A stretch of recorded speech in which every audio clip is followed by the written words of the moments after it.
Holidays can bring out the best in people, but they could also bring on a lot of stress. Pressure to buy, high expectations, and the economy can all contribute to anxious feelings. Health specialist Denise Dor joins us now with some tips on how to handle the stress without losing the spirit of the holidays. It's a tough time. That's right. I mean, we just have to keep everything in perspective. Americans spent over $52 billion. The 4-day Thanksgiving Day weekend was a record. And even in hard times, the holidays spur an urge to spend, with many feeling the pressure of gift giving. The result, stress, guilt, and unfulfilled expectations. But experts say you still have time to turn things around. During the holidays, Alice Corman showers her grandson Monday with all kinds of attention, but she has advice about showering kids with too many presents. Never spend more than you can afford to spend, and only give people the things you think they would really enjoy having. But children aren't the only ones with high expectations. Grown-ups have them too. It's embarrassing when you have to tell people that you maybe can't be as extravagant this year as you would like to be.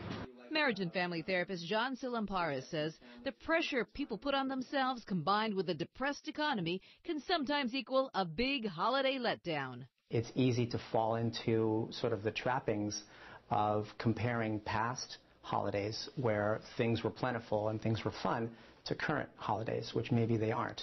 And I always say when you compare, you despair. So Tsilimparis says, don't compare. Learn to adapt to the new economic reality. Your loved ones should be able to relate.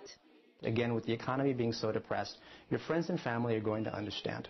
And if they don't understand you, I always suggest maybe you need to reevaluate that relationship. Alice tells her family not to give her presents. She says she doesn't need any more stuff. So we have to kind of change our values in terms of what we get kids. And at least in our family, now that we're older and we don't need things, we ask them just to give money to charity in our names. It's the gift that helps put meaning back into the holidays, which experts say will help you feel good about gift giving too. So don't let that pressure to buy presents outshine what the holidays are really about. Keep it simple, keep it small. You know what? Set up a budget for yourself, a realistic budget about how much you can and are willing to spend, and stick to it.